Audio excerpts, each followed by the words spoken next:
मैं थोड़ा सा विवरण बताना चाहती हूँ।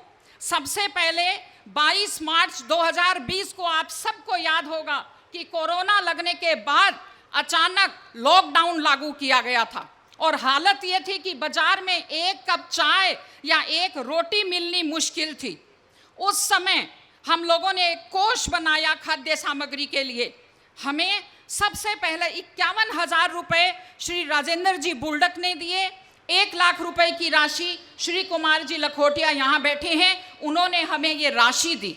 और भंवरलाल जी जो हमारे महामंत्री हैं, उन्होंने 7 बोरी गेहूं छाना और उसके बाद उसको पिसवाकर उसके पैकेट बनाए। 100 दिन तक हमने अपना स्टोर चलाया और हमने खाद्य सामग्री दी। फेसबुक पर डाला कि हम किसी का नाम नहीं लिखेंगे, किसी की फोटो नहीं देंगे, जिसको खाद्य सामग्री की जरूरत है वो लेने के लिए आ सकता है। शहरी क्षेत्र में हमारे जितने भी मंडल अध्यक्ष हैं, सब ने रसोइयाँ चलाई, उसमें 6 पूड़ी और सब्जी डाल करके जहाँ भी भूखे लोग दिखाई दिए, क्योंकि जो कंस्ट्रक्शन वर्क चल रहे थे, ठेकेदार तो चले गए और बेचारे मजदूरों को भूख मरने के लिए छोड़कर चले गए। कितने फ़ोन हमारे पास आते थे, 10 लोग वहाँ बैठे हैं, 20 लोग वहाँ बैठे हैं। हमारी जो टीम के मेंबर हैं, हमारे उपाध्यक्ष, हमारे महामंत्री, हमारे मंत्री और हमारे मंडल अध्यक्षगण, उनको हमने जब भी फ़ोन किया 1 घंटा बाद उन्होंने फ़ोटो भेजी कि इन लोगों को खाना पहुँचा दिया गया है। हमारे SK हॉस्पिटल में खून कम हो गया, लगभग खत्म हो गया, ऐसी सूचना हमें मिली। और हम लोगों ने, मुझे गर्व है कि जब भाई का फोन नहीं उठा रहा था, लोग घर के अंदर कुंडी ताला लगाकर बैठे थे, घर में कोई आता था तो मशीन लगाकर उसका टेम्परेचर नापते थे। उस जमाने में हम लोगों ने, हमारे कार्यकर्ता सबसे पहले गए और रक्तदान किया। उन्होंने मुझसे पूछा आप आओगे क्या? मैंने कहा आप जाओगे तो मैं वहाँ खड़ी मिलूंगी, आपको अकेले नहीं भेजूंगी रक्तदान करने के लिए। और मैं आभार व्यक्त करती हूँ, उस समय रमेश जी जलधारी थे, उस दिन रतन जी सैनी थे, भगवान सिंह जी थे, विजय सैनी थे और 1-2 और नाम हमारे पास, शायद मोहन गुज्जर जी थे, काना राम जी थे, वेदी जी थे। उन लोगों ने जाकर के उस खौफनाक माहौल में रक्तदान करने का काम किया। हम लोगों ने अनाप शनाप मास्क बांटे, सैनिटाइजर बांटे, सब कुछ हमने किया। उसके बाद सेवा ही संगठन आया, वृक्षारोपण में हम लोग अव्वल थे। आई चेक जो कैंप्स हमने लगाए, दिव्यांगों को हमने सब कुछ दिया। ब्लड डोनेशन का एक और काम आया, उसमें भी हम बेस्ट 4 और 5 जिलों में थे। उसके बाद पंचायत चुनाव का जिक्र करना चाहती हूँ। हमारे यहाँ जिला परिषद में 39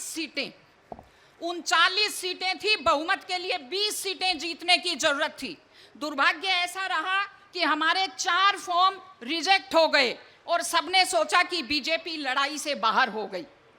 लेकिन ये सब कार्यकर्ता हैं जिनकी हिम्मत के साथ हमने 35 सीटों पर चुनाव लड़ा और 35 सीटों पर लड़कर हमने 20 सीटें जीती और अपना जिला प्रमुख बनाया।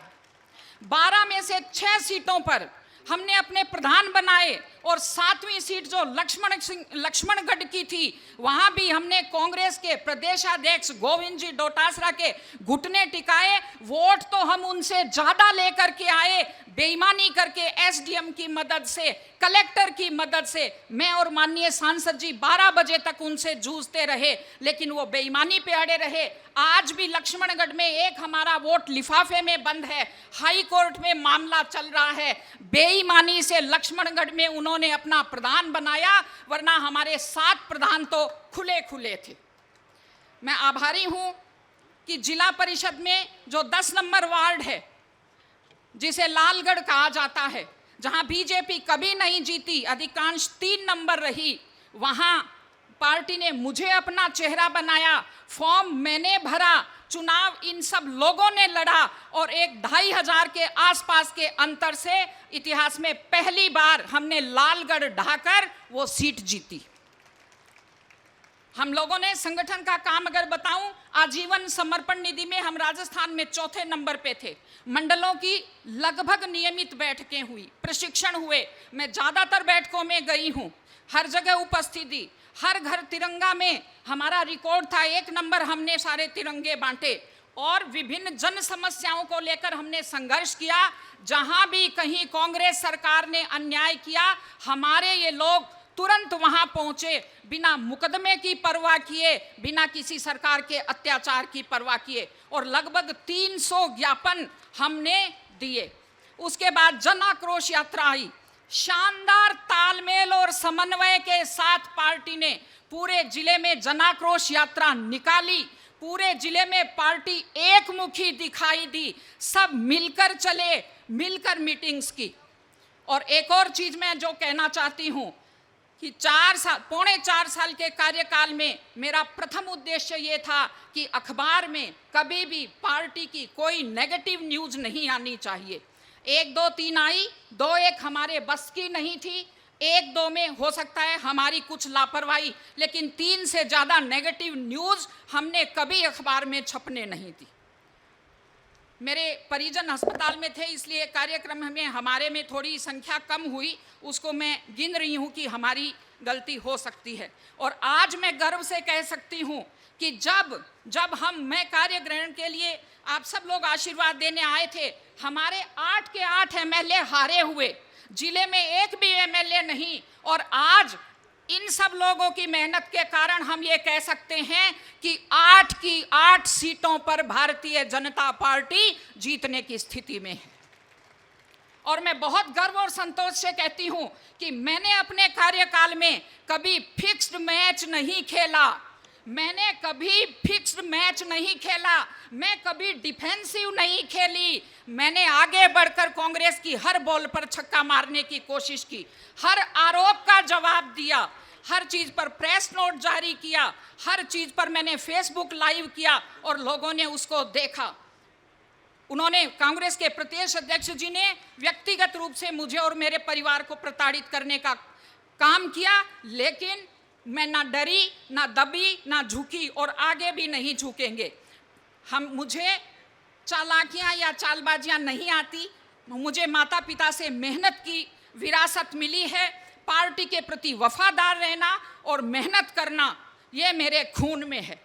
किसी ने कहा है, जिसमें मैं विश्वास करती हूँ, कि तूफानों से आंख लड़ाओ, सैलाबों पर वार करो।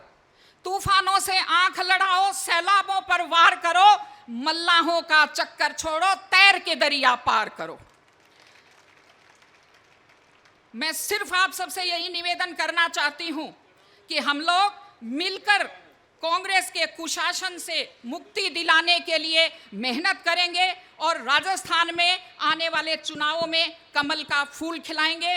पुनः पुनः आप सबके आशीर्वाद के लिए, आप सबके स्नेह के लिए मैं हाथ जोड़कर आपका आभार व्यक्त करती हूं। धन्यवाद। एक बार जोर से बोलेंगे, भारत माता की। थोड़ा जोर से, भारत माता की। बहुत बहुत धन्यवाद।